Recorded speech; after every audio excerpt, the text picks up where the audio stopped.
Hello guys! Hello! Libra, welcome dito sa aking channel Libra. Alamin natin kung anong messages, vibration, gabay energy para sa lahat ng Libra to. Ito general reading, so pwede kang makaresonate. Gamitin mo ang iyong intuition sa panonood Libra. Okay Libra. Ito ay para sa January 2025. So, patikim lang to para sa atin kung ng 2025. So, first month pa lang siya. Tingnan natin kung ano yung pwedeng mangyari this month. Okay? Libra, true love, divine passion. Okay. Pwedeng para to sa mga in a relationship, medyo bata pa. Or, depende. Wala namang age, wala namang gender, ang tarot. So, dito sinasabi isang romantic new beginnings ang posibleng darating sa buhay mo. Na pwedeng magdala sa'yo ng sobra-sobrang pag-ibig at pagmamahal. Pwedeng true love. Pwedeng this month, matatagpuan mo yung twin flame mo, yung true love mo. At kailangan mong maging honest sa sarili mo kung ano talagang gusto mo. Like for example, may gusto ka naman, tas pinapatagal mo pa. Ikaw lang yung magsasuffer niyan, 'di ba? Dito sinasabi na maging totoo ka sa nararamdaman mo. Kung ano yung sinasabi ng puso mo, gawin mo. Kung ano yung dinidikta ng puso mo, gawin mo lang.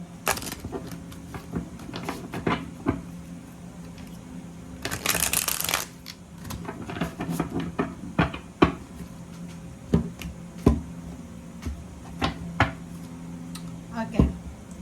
First card natin sa second deck is Six of Wands. Wow, congratulations Libra.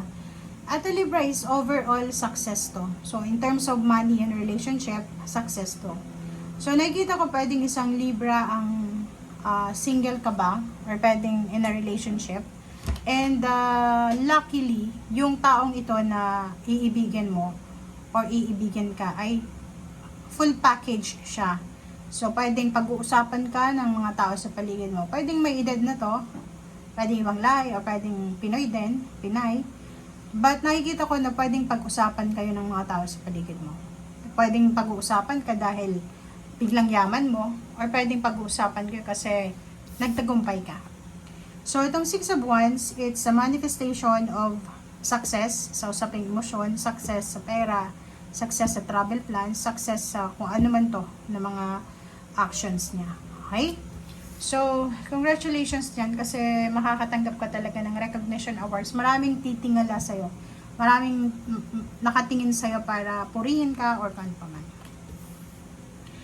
Ten of Swords. Ang Ten of Swords na to is yung emotional recovery. So, nakikita ko na may mga emotional recovery, reconciliation, apology accepted, apology given.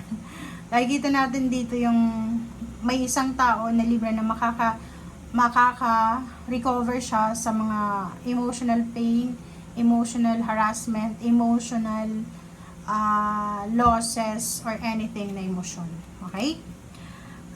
Isang lalaki, or pwedeng babae ang mag-o-offer sa'yo ng help, financial help. It's either new job, new career, new source of income, travel, or anything. May kapamilya ka na posibleng may pinagdadaanan silang restrictions, imprisonment, stagnation, or kung ano man to. Nakikita ko sa'yo dito na ikaw yung magiging lakas ng taong ito. So, ikaw yung pwedeng tutulong sa kanya emotionally and financially. Isang good news, isang napakabilis na balita ang posibleng dumating sa'yo this month. Ang good news na to is pwedeng galing sa ibang bansa or sa Pilipinas lang. And ang good news na to ay pwedeng magdala siya sa'yo ng pera, magdala ng recognition, ng awards, ng rewards. And kailangan mong pag-isipan ito. So kung ano man itong ino-offer sa'yo, kailangan mo daw na pag-isipan. Wag na wag kang magpadalos-dalos. So bigyan mo ang sarili mo dito ng time para makapag-isip, makapag-reflect. Isipin mabuti kung makakabuti ba to sa'yo 5 years from now. Ang daming offer dito, sa either dalawang trabaho or pwedeng isa sa Pilipinas, isa sa abroad. Mag-iingat ka dahil merong 5 of Wands, posibleng ma-involve ka sa mga argumento, sa mga backstabbing, parang ganon. Umiwas ka Libra sa isang Cancer. Cancer na couple, yun ang nakikita natin ditong masyadong maano yung bibig nila. Okay? Medyo judgmental, backstabber, and then manipulator. Parang ganun. Okay, Ten of Cups. Nakikita ko sure dito na emotionally, makukumpleto yung pamilya mo by the end of December. Isang news tungkol sa homecoming, family homecoming celebration, reunion, graduation, ang ganda dito, okay?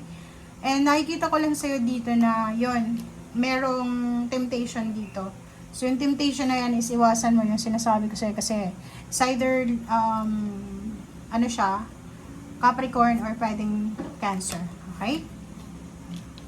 Mag-iingat ka sa mga partnership, negosyo, or yung mga ino-offer sa'yo na partnership, like investment, parang gano'n. Parang ino-offeran libre ng Cancer na to or ng Capricorn ng, uy, pwede kang sumali sa group namin, ganyan, maglabas ka lang ng 10,000, magiging 100,000 yan, 1 million. So, ingat-ingat ka kasi yung taong ito ay posibleng magnanakaw or posibleng yung taong yan ay tuso siya. Okay?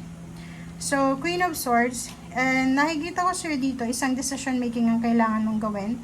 Yun nga, pag-isipan nating mabuti ng maayos, ng 2 beses, 10 beses. May offer dito ng promotion sa trabaho, salary increase, new job. Nakikita ko na isang offer para magtagumpay ka emotionally and financially, ang kailangan mong pag-isipan. Okay? Isang hindi inaasahang promosyon, salary increase, isang hindi inaasahang empowerment, isang hindi inaasahang decision making ang mangyayari. Okay? Nakikita din natin yung hindi inaasahang pagpapakasal, hindi inaasahang partnership, hindi inaasahang pera. So, mga unexpected to. So, comment down below if you resonated para to sa lahat ng mga Libra. Libra, nakikita ko sa'yo dito na by the end of the month, bago pumasok yung February, kita ko yung happy relationship ng couple. And meron din ditong mahahawakan kang financial. So, financial wish granted. Yun, may celebration. Maayos, makokontrol mo yung emotion mo. And nakikita ko sure dito na maayos yung decision making mo. And if ever maraming mga kailangan kang pagpilian, like new job, new career, offer ng business, offer ng relationship, ang kailangan mo lang is pag-isipang mabuti. Kasi dito sinasabi na maging honest ka sa sarili mo. But kung may asawa ka na, 'di ba? Kailangan mong isiping mabuti bago ka tumalon dito sa temptation na to. Or even yung in a relationship, may live-in partner, may boyfriend, girlfriend. Okay? Thank you guys for watching. Bye!